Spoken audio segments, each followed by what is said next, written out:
حضرت مولانا محمد باقر علی صدیقی خان علی چشتی صاحب طالب التحصیل ستہ سے التماس کرتا ہوں کہ وہ اس نورانی جلسے سے خطاب فرما کر ہم سب کے دلوں کو نور سے منور اور مجلہ فرمائیں۔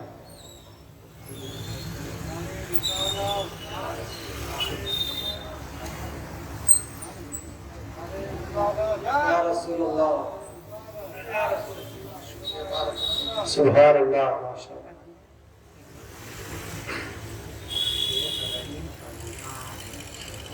السلام علیکم ورحمۃ اللہ وبرکاتہ۔ وعلیکم السلام۔ الحمدللہ الحمدللہ رب العالمین، والصلاة والسلام على سید الانبیاء والمرسلین وعلى آلہ واصحابہ ومن تبعهم بإحسان إلى يوم الدین، اما بعد، فأعوذ بالله من الشيطان الرجيم، بسم الله الرحمن الرحيم۔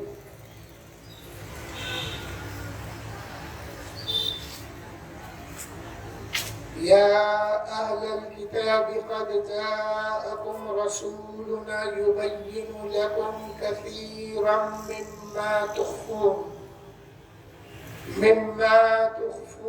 من الكتاب ويعفو عن كثير، قد جاءكم من الله نور وكتاب مبين، صدق الله العظيم وصدق رسوله النبي الأمين الكريم، ونحن على ذلك لمن الشاهدين والشاكرين۔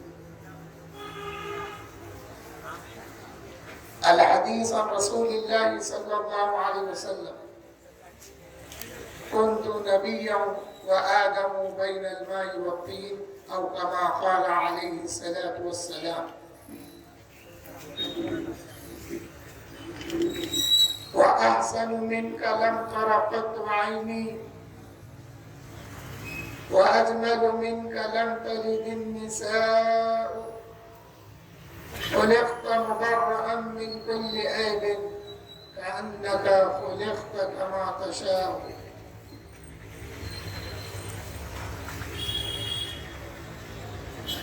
حاضرین و سامعین، ابھی جس آیت کریمہ کا میں نے شرف تلاوت حاصل کیا ہے، اللہ جل شانہ اس میں خطاب فرماتے ہیں اہل کتاب سے۔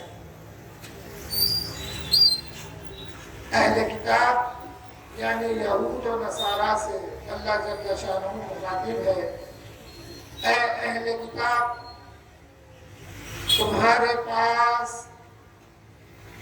ہمارے رسول آ گئے ہیں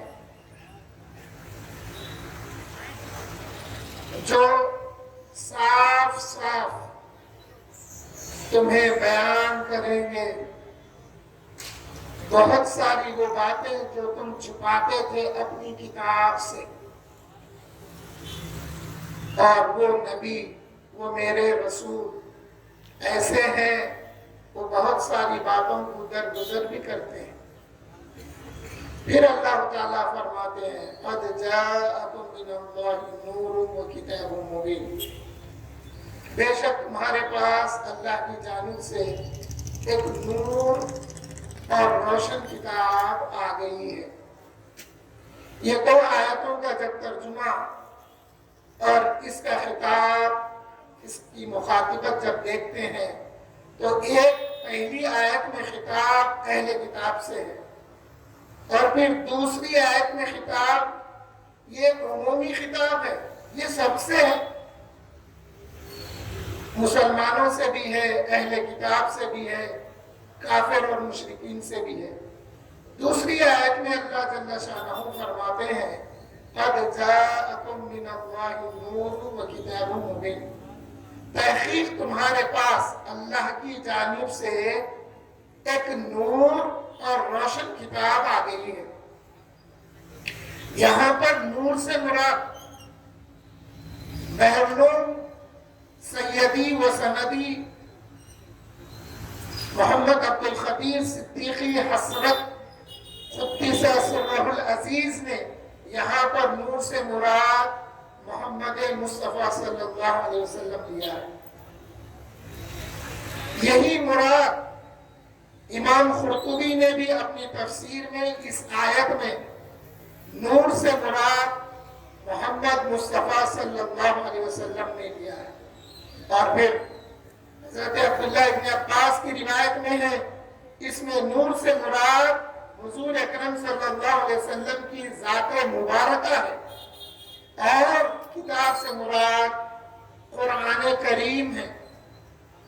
تو پہلی آیت یہ بتاتی ہے اللہ جل شانہ ان سے خطاب کر کے فرماتے ہیں قد جاءکم رسولنا، اے اہل کتاب سنو، تمہارے پاس ہمارے رسول آ گئے۔ اللہ جل شانہ آنے کی بات کرتا ہے، اللہ جل شانہ بھیجنے کی بات کرتا ہے، پیدائش کی بات نہیں کرتا، اس لیے کہ حضور اکرم صلی اللہ علیہ وسلم کا وجود تو تمام انبیاء سے پہلے ہو چکا تھا عالم ارواح میں، اور عالم ارواح سے پہلے اللہ جل شانہ نے اپنے نور سے مصطفیٰ جان رحمت کے نور کی تخلیق فرمائی تھی۔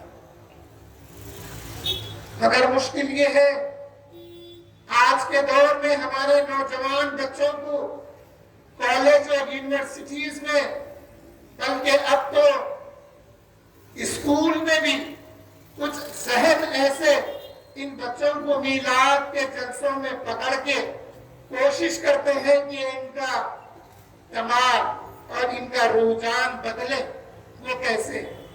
اللہ نے جب اپنے نور سے نبی کے نور کو بنایا تو دیکھو نور میں کمی آتی یا نور میں کمی ہو گئی ایسا ذہن دیتے، مگر ہمارے بچے بھی بڑے شارپ ہیں، ہمارے بچے بھی بڑے ذہین ہیں، کیونکہ ان جلسوں میں وہ بچے شریک رہتے ہیں۔ ہمارے بچے جواب دیتے ہیں وہی جواب جو امام اعظم نے اس زمانے میں دیا تھا۔ امام اعظم سے پوچھنے والوں نے پوچھا اے وقت کے امام بتائیے، جب اللہ جل شانہ نے اپنے نور سے نور مصطفیٰ کو بنایا تو کیا وہ اللہ کے نور میں کمی آ گئی؟ امام نے فرمایا تھا اے پوچھنے والے دو شمع لے کر آ۔ دو شمع آج کے دور میں اگر میں کہوں تو کینڈل تو موم بتی کی مثال، دو شمع لے آ۔ جب دو شمع لائی گئی اور امام نے ایک کو سلگایا، اس سلگی ہوئی شمع سے دوسری شمع کو سلگا کر دیکھنے والے کو اور سوال کرنے والے کو پوچھا کہ اے شخص تو نے سوال کیا تھا کہ خدا کے نور سے جب نور مصطفیٰ بنا تو کیا خدا کے نور میں کمی آ گئی؟ اے دیکھنے والے ان شمع کی طرف دیکھ، میں نے اس شمع کو روشن کیا اور اس شمع سے ایک دوسری شمع کو میں نے روشن کیا، اب دیکھ کر بتا کہ کسی شمع میں روشنی کم اور زیادہ نظر آتی ہے؟ وہ دیکھنے والے نے جواب دیا اے وقت امام، میری آنکھیں تمیز نہیں کر سک رہی ہے کہ پہلے کون سی منور ہوئی، بعد میں روشنی کس کو حاصل ہوئی۔ مجھے لگ رہا ہے کہ دونوں بھی ویسے ہی روشن اور منور ہیں، کسی میں بھی کمی اور زیادتی کا احساس نہیں ہے۔ یہ ہے خدا کا نور۔ اور اہل سنت والجماعت کا عقیدہ ہے خدا ہر عیب سے پاک ہے۔ اگر نور میں کمی آ رہی ہے تو وہ ایک عیب ہے اور خدا عیب سے پاک ہے۔ پھر یہی فیض جب مصطفیٰ جان رحمت کو ملا، اللہ کے نور کا فیض جب حضور اکرم صلی اللہ علیہ وسلم کو ملا تو پھر حضور کے نور سے اللہ نے ساری کائنات کو بنا دی۔ صاحب مواہب اللدنیا اس میں تحریر فرماتے ہیں اللہ جل شانہ کو جب مقصود ہوا کہ کائنات کی تخلیق فرمائے تو اس نے نور مصطفیٰ سے کائنات کی تخلیق فرمائی۔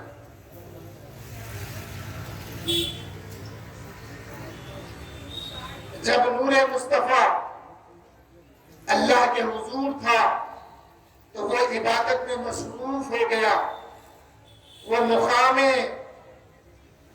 مقامات کو طے کرتے ہوئے اللہ کے ان حجابات میں جب اس نے عبادت کی، اللہ نے اس کو درجات بلند فرمائے۔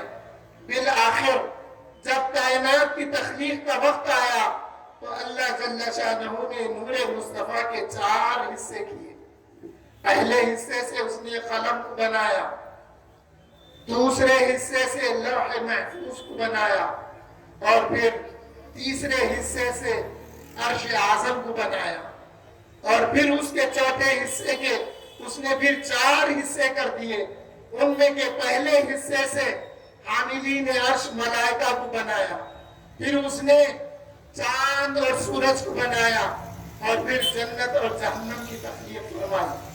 پھر اس چوتھے حصے کے اس نے 4 حصے کر دیے، پھر اس کے پہلے حصے سے تمام ملائکہ کو بنایا، اور پھر اس کے دوسرے حصے سے مومنین کے دلوں کو نور مصطفیٰ عطا کیا، اور پھر ایک اور حصے سے مومنین کے دلوں میں کلمہ طیبہ کی بنا پر محبت اور الفت پیدا کر دی۔ یہ فیض حاصل ہوا نور مصطفیٰ کا ساری کائنات۔ حاضرین محترم، اس آیت میں جو میں نے تلاوت کی ہے، اللہ جل شانہ اہل کتاب سے فرماتے ہیں، اے اہل کتاب، تم جو بہت ساری باتیں چھپایا کرتے تھے اپنی قوم سے، اپنے ماننے والوں سے، اب میرا ایک ایسا رسول آ گیا ہے، تم نے جو باتوں کو چھپائی ہے اس کو ظاہر کرے گا۔ اس آیت کا شان نزول یہ ہے، یہودی آیت رجم جو ہے، یعنی اگر کوئی شادی شدہ شخص زنا کرتا ہے تو اسلامی حکومت میں اس کو پتھر مار کے ہلاک کر دیا جاتا ہے۔ یہ قانون ہماری شریعت میں بھی ہے اور پہلے کی شریعتوں میں بھی تھا، لیکن یہ لوگ جب کوئی بڑا آدمی زنا کرتا تو اس کے لیے مروت پیدا کر لیتے تھے، اور کوئی غریب سے یہ حرکت ہوتی تو اس پہ یہ قانون لاگو کرتے تھے۔ اور آقا کریم صلی اللہ علیہ وسلم کے دور میں جب ایک ایسا واقعہ ہوا ان لوگوں میں کا، تو آقا نے پوچھا، اے یہودی بتاؤ تم میرا بڑا عالم کون ہے؟ تو لوگوں نے نشاندہی کی کہ ابن سوریہ ہے، اس کو بلایا گیا، اور آقا نے پوچھا کہ تمہارے پاس تمہاری کتاب میں آیت رجم ہے؟ وہ کہنے لگا، یا محمد صلی اللہ علیہ وسلم، ہاں ہے، مگر وہ گناہ کثرت سے ہونے کی وجہ سے اب اس کا قانون ہمارے پاس باقی نہیں ہے۔ آقا نے فرمایا، فلاں فلاں جگہ فلاں مقام پر اس کا ذکر ہے۔ جب آقا نے ان لوگوں کو، یہودیوں کو بتایا کہ یہ حکم تم سے چھپایا جاتا ہے، جبکہ اللہ کا یہ قانون ہے کہ ایسے شخص کو پتھر مار کر ہلاک کر دیا جائے، اس موقع پر اللہ جل شانہ نے اہل کتاب کے لیے قرآن کی یہ آیت کو نازل کر دیا، یا اہل الکتاب، اے اہل کتاب سنو، تم نے اپنے پیشواؤں سے کتاب کو تو سنا ہے، تمہارے پیشواؤں نے بہت ساری باتوں کو چھپا دیا ہے، لیکن تمہارے پاس میرا ایک ایسا رسول آ گیا ہے۔ ہر مفسر نے یہاں پر رسولنا سے مراد نبی آخر الزمان محمد عربی صلی اللہ علیہ وسلم لیا ہے۔ اللہ نے فرمایا، اے اہل کتاب، تمہارے پاس میرے محبوب، میرا مصطفیٰ محمد مصطفیٰ صلی اللہ علیہ وسلم کو میں نے تمہارے پاس بھیج دیا ہے۔ اب تم لوگوں سے چھپی ہوئی باتوں کو وہ، بہت ساری باتوں کو وہ بتائیں گے، اور یہ ایسے رسول ہے کہ وہ بہت سارے معاملے میں معافی اور درگزر بھی دیں گے۔ یہ خطاب تھا اہل کتاب سے۔ تو اہل کتاب نہ صرف ان احکام کو چھپائے، بلکہ مصطفیٰ جان رحمت کی آمد کا جو سلسلہ تھا اس کو بھی یہ لوگوں نے چھپایا تھا، جبکہ ہر نبی پر واجب تھا، کل یہ بات ہو چکی ہے، آج اس کو پھر ریپیٹ کرتا نہیں میں، ہر نبی پر واجب تھا کہ اپنی امت کو بتا دے کہ نبی آخر الزمان محمد عربی صلی اللہ علیہ وسلم آنے والے ہیں۔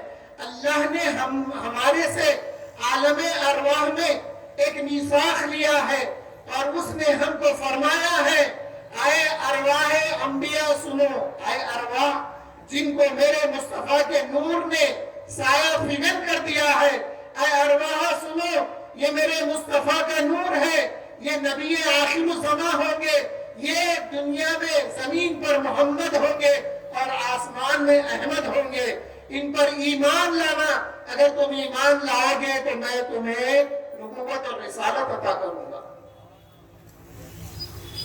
اور پھر اللہ نے فرمایا تھا اگر تمہارے ہوتے ہوئے میرا مصطفیٰ اگر تمہارے پاس آ جائے تو اے گروہ انبیاء سنو، تم میرے مصطفیٰ پر ایمان لانا اور ان کی حمایت کرنا۔ تو معلوم کیا ہوا، اسی سے آپ کے میرے آقا اگر تشریف لاتے تو ان انبیاء کو یا ان نبی کو مصطفیٰ جان رحمت پر ایمان لانا ہوگا کہ وہ نبی ہیں۔ اسی لیے اہل سنت والجماعت کا یہ عقیدہ ہے کہ آپ کے میرے نبی آخر الزمان ہمارے آقا تاجدار مدینہ محمد عربی صلی اللہ علیہ وسلم نبی الانبیاء بھی ہے اور خاتم الانبیاء والمرسلین بھی ہے۔ اب اللہ نے فرما تو دیا اگر تمہارے ہوتے میرے نبی آتے تو ایمان لانا، تو یہ بات پوری ہوتی ہوئی شب معراج میں نظر آتی ہے۔ مصطفیٰ جان رحمت کے بیت المقدس میں پہنچنے سے پہلے تمام انبیاء موجود ہیں۔ جب آپ کے میرے آقا تشریف لائے، جبرائیل امین کہنے لگے یا رسول اللہ آپ آگے بڑھیے، آپ امام الانبیاء والمرسلین ہو جائیے، پیچھے تمام انبیاء آپ کے نماز پڑھیں گے۔ تو یہاں معلوم ہوا آپ کے میرے آقا امام الانبیاء بھی ہیں، امام المرسلین بھی ہیں۔ یہ باتوں کو ہر نبی نے اپنی قوم تک پہنچایا، نبی نے نہیں چھپایا، ہر نبی نے اپنی قوم تک پہنچایا، مگر ایک وقت ایسا آ گیا جب ان کو معلوم ہو گیا کہ مصطفیٰ جان رحمت نبی آخر الزمان کا سلسلہ اب بنو اسرائیل سے نہیں ہوگا، وہ تو بنو اسماعیل میں ہوگا، وہ حضرت اسماعیل علیہ السلام شہزادے حضرت ابراہیم علیہ السلام کے سلسلے سے تشریف لائیں گے۔ حالانکہ قرآن کہتا ہے، اور آج بہت سارے یہ بھی پوچھتے ہیں نبی کا وسیلہ لینا کہاں ہے، تو پھر اہل سنت والجماعت کے اسٹیج سے اکثر بتایا جاتا ہے آقا کریم صلی اللہ علیہ وسلم کا وسیلہ نہ صرف دنیا میں آقا کے تشریف لانے کے بعد کیا گیا، بلکہ حضور کے دنیا میں تشریف لانے سے پہلے بھی حضور کا وسیلہ مانگا گیا، اور حضرت آدم کے دنیا میں تشریف لانے کے بعد سب سے پہلی دعا جو قبول ہوئی اللہ کی بارگاہ میں، وہ حضرت آدم کی دعا حضور کے وسیلے سے ہی قبول ہوئی ہے۔ تفصیل کا موقع نہیں ہے، لیکن یہود و نصارہ کس قسم سے حضور سے وسیلہ مانگتے تھے، اللہ جل شانہ فرماتے ہیں وَلَمَّا جَاءَهُمْ كِتَابٌ مِّنْ عِندِ اللَّهِ مُصَدِّقٌ لِمَا مَعَهُمْ وَكَانُوا مِنْ قَبْلُ يَسْتَفْتِحُونَ عَلَى الَّذِينَ كَفَرُوا فَلَعْنَةُ اللَّهِ عَلَى الْكَاذِبِينَ۔ اللہ جل شانہ فرماتے ہیں اے میرے محبوب، حضور سے خطاب ہے، یہود و نصارہ اگر نہیں مانتے ہیں تو اے میرے مصطفیٰ کیا ہے، مگر دیکھیے وہ وقت یاد کریے جب یہ یہود و نصارہ کفار اور مشرکین کے مقابلے میں آپ کے نام کا وسیلہ میرے پاس لیا کرتے تھے۔ وَيَسْتَفْتِحُونَ عَلَى الَّذِينَ كَفَرُوا، اور نصرت مانگتے تھے اللہ کے پاس اس نبی آخر الزمان کے نام پر جو آخر میں آنے والے ہیں۔ اہل مکہ کے مشرکین اور کفار کا گزر جب مدینے سے ہوتا شام کی طرف تجارت کے لیے، تو مدینے میں یہودی اپنی کتاب میں پڑھے تھے کہ محمد مصطفیٰ صلی اللہ علیہ وسلم کا جائے پیدائش مکہ مکرمہ ہوگا اور وہ ہجرت کر کر مدینہ طیبہ آئیں گے۔ اس وقت مدینے کا نام یثرب تھا اور اس علاقے کی نشاندہی کھجوروں کے شہر سے کی گئی تھی۔ وہاں پر اتنے کھجور کے درخت ہوں گے، بے شمار درخت ہوں گے، ایک شہر ہوگا درختوں کا کھجور کا۔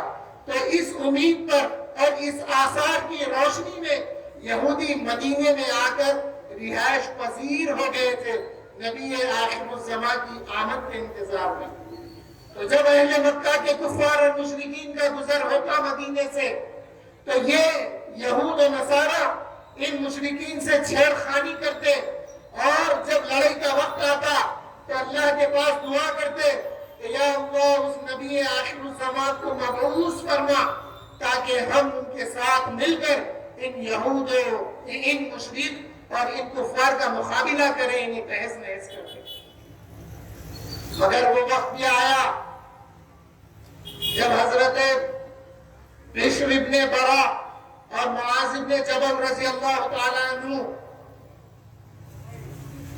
مدینے کے رہنے والے اسلام قبول کیے، تو انہی یہودیوں سے کہا اے یہودیوں سنو، ہم جب حالت کفر میں تھے تو جس نبی کے نام کا وسیلہ تم اللہ کے پاس لیا کرتے تھے، جس نبی کے نام لے کر تم ہم کو ڈرایا کرتے تھے، وہ نبی مبعوث ہو گئے ہیں، وہ نبی مکے کی دھرتی سے اعلان نبوت کر چکے ہیں، ہم ان پر ایمان لائے ہیں، اے یہودیوں آؤ تم بھی ایمان لاؤ۔ مگر ان کو حسد تھا، ان کے دلوں میں حسد پیوست تھا کہ مصطفیٰ جان رحمت پر ایمان نہیں لائے۔ مگر ان کا عالم کیا تھا؟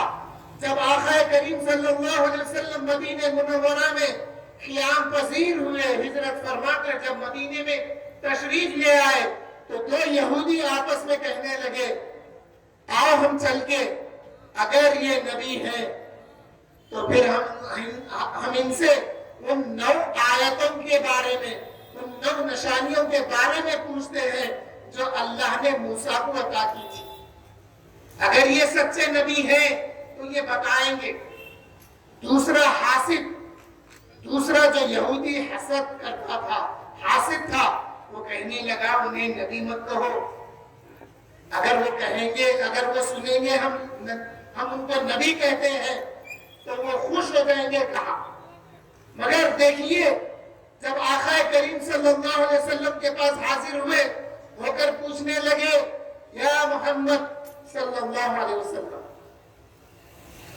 آپ اگر تاریخ اسلام پڑھیں گے تو یہود و نصارہ اور منافقین، کفار اور مشرکین حضور کا نام لے کر مخاطب ہوتے تھے، حضور کا نام لے کر عرض کرتے تھے، مگر صحابہ کے لیے حکم تھا، صحابہ یا رسول اللہ کہتے تھے، صحابہ یا رسول اللہ کہتے تھے۔ جب آقا کریم کسی صحابی کو آواز دیتے تو وہ کہتے لبیک و سعدیک یا رسول اللہ۔ یہ صحابہ کا ادب تھا، یہی ادب آج بھی اہل سنت والجماعت میں باقی ہے، یہی ادب چلا آ رہا ہے جو صحابہ کا ادب تھا۔ اس لیے جب ہم آواز دیتے ہیں، جب ہم ندا دیتے ہیں، جب ہم نعت شریف پڑھنا شروع کرتے ہیں تو ہمارا یہ تصور رہتا ہے کہ ہم یا رسول اللہ کہہ کے خطاب کریں، آقا کی توجہ حاصل ہوتی ہے۔ اس لیے ہم اپنی نعت پڑھنے سے پہلے صلاۃ و سلام علیک یا رسول اللہ کہہ کر حضور کی بارگاہ میں سلام عرض کر کے توجہ حاصل کرتے ہیں۔ حاضرین محترم وہ حاضر ہوئے اور سوال کرنے لگے کہ اگر آپ نبی ہیں تو بتائیے اللہ نے جو 9 نشانیاں موسیٰ کو عطا کی تھی وہ کیا تھی؟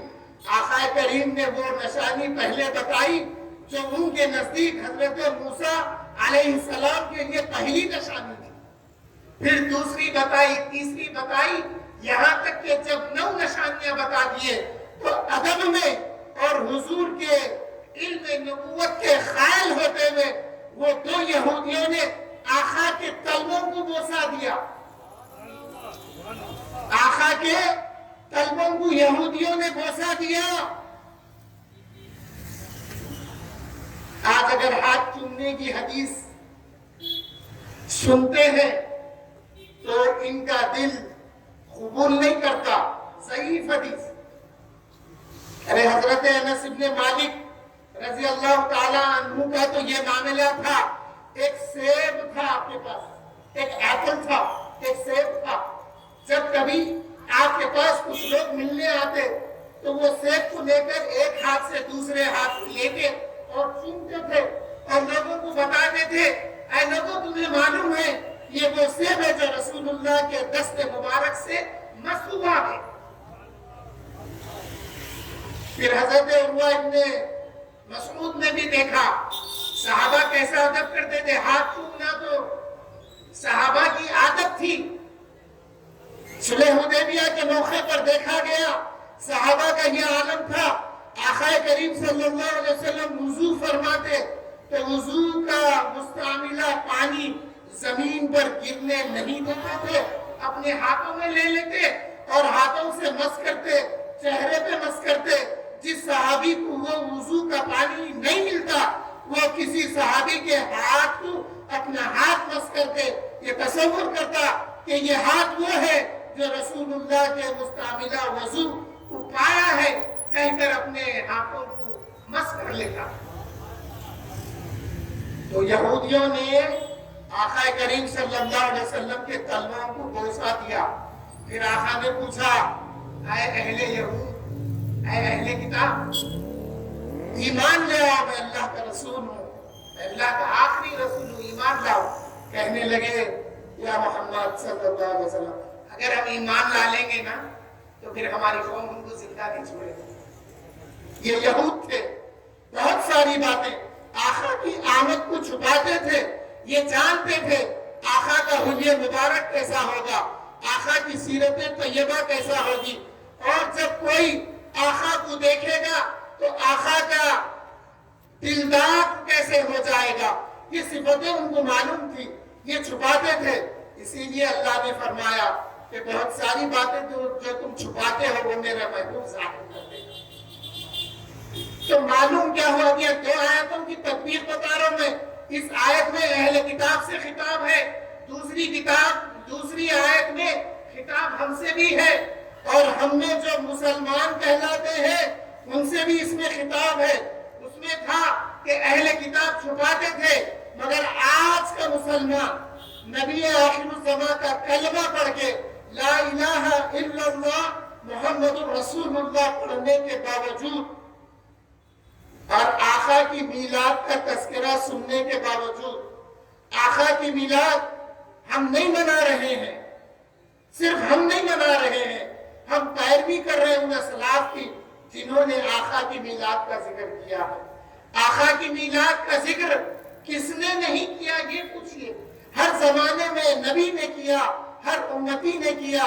حضرت آدم سے لے کر حضرت عیسیٰ علیہ السلام تک آقا کی آمد کا ذکر ہوا. من بعد اسمہ احمد, یہ اشارہ تھا. حضرت عیسیٰ نے اپنی قوم کو بتایا میرے بعد نبی آخر زمان آنے والے ہیں, ان کا نام احمد ہوگا. حاضرین محترم, حضور کے آبا و اجداد کے 3 جد ایسے ہیں جن کا عمل, جن کی سنت آج کے لوگ جو سوال کرتے ہیں نا اس کا جواب بنتی ہے. آج لوگ پوچھتے ہیں میلاد کے موقع پر کھانا کھلانا کہاں سے ثابت ہے. ارے بھائی, آپ کتابیں پڑھیں گے تو معلوم ہوگا, یا پھر ان جلسوں میں آئیں گے تو معلوم ہوگا کہ یہ سنت کہاں سے چلی آ رہی ہے. میلاد کے موقع پر میلاد مصطفیٰ کا ذکر کرنا کہاں سے ہے. حضور کے آبا و اجداد سے بھی ہے, صحابہ کرام سے بھی ہے. اسی سنت پہ عمل کرتے ہوئے ہم میلاد کے جلسے میں مرکزی مجلس اہل سنت والجماعت جس کی صدارت آفتاب خطابت حضرت مولانا سید شجاعت علی سراج قادری مد ظلہ العالی فرماتے ہیں, ربیع الاول کے مہینے میں 12 روزے جلسوں کا انعقاد کر کر یہ دعوت فکر دیتے ہیں کہ آئے لوگوں سنو، ربیع الاول کے مہینے میں آپ جو کوئی بھی تقریب کرے، جو کوئی بھی پروگرام کرے، جو کوئی جلسہ کرے، جو کوئی بھی آپ محفل کرے، اس کا عنوان دو میلاد مصطفیٰ۔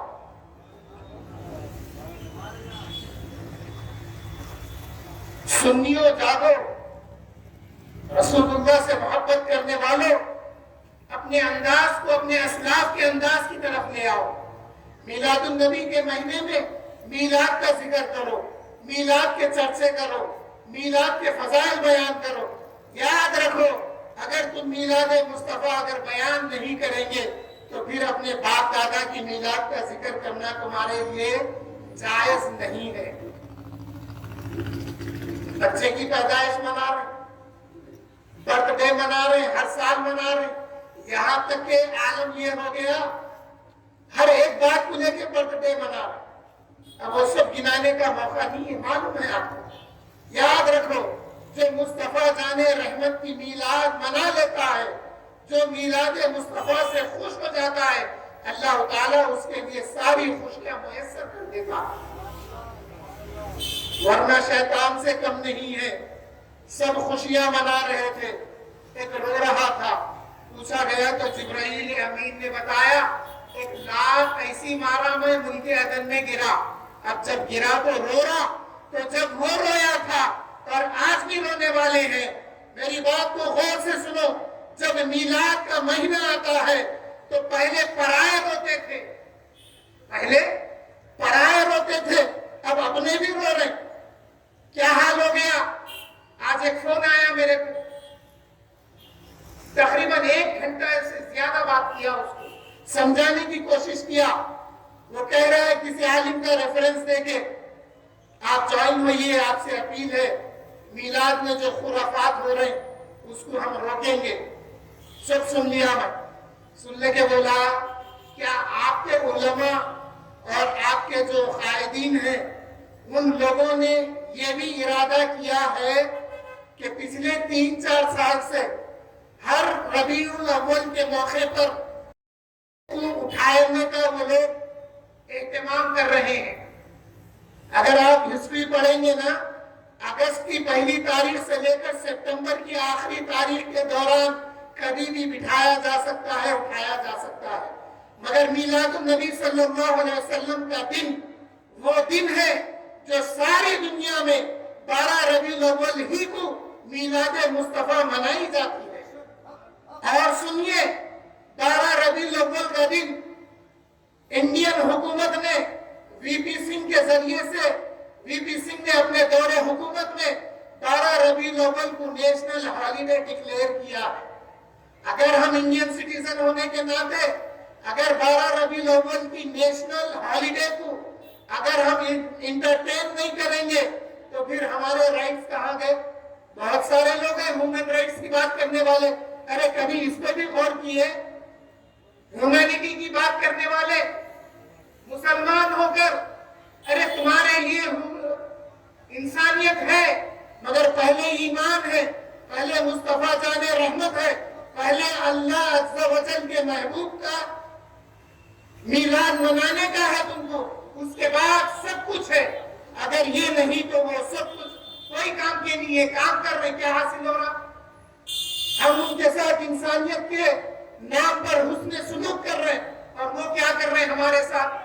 نام پوچھ کے مار رہے، پکڑ کے مار رہے، ٹوپی دیکھ کے مار رہے، داڑھی دیکھ کے مار رہے، مسجد کو گرا رہے۔ ابھی کیا باقی ہے؟ ہوش میں آؤ، اپنے ہو کے تم کو چاہیے کہ میلاد مصطفیٰ کو ہر لحاظ سے مناؤ اور اس کی گیدرنگ کرو، مصطفیٰ جان رحمت کی رحمتوں کا ذکر کرو، اللہ کے نبی کا ذکر کرو، اس موقع پر رسول کی سیرت کا ذکر کرو، مگر میلاد کے جھنڈے کے تلے کرو۔ اس بچے سے بہت دیر بات ہوئی، سمجھانے کی کوشش کیا، میں بولا دیکھو میاں، تم اگر یہ میلاد کے جلسے میں جو بچے کام کر رہے ہیں اگر تم ان کو روکیں گے تو خدا پوچھے گا ادھر بات کر رہے ہیں، بہت سارے لوگ ہیں ہمارے میں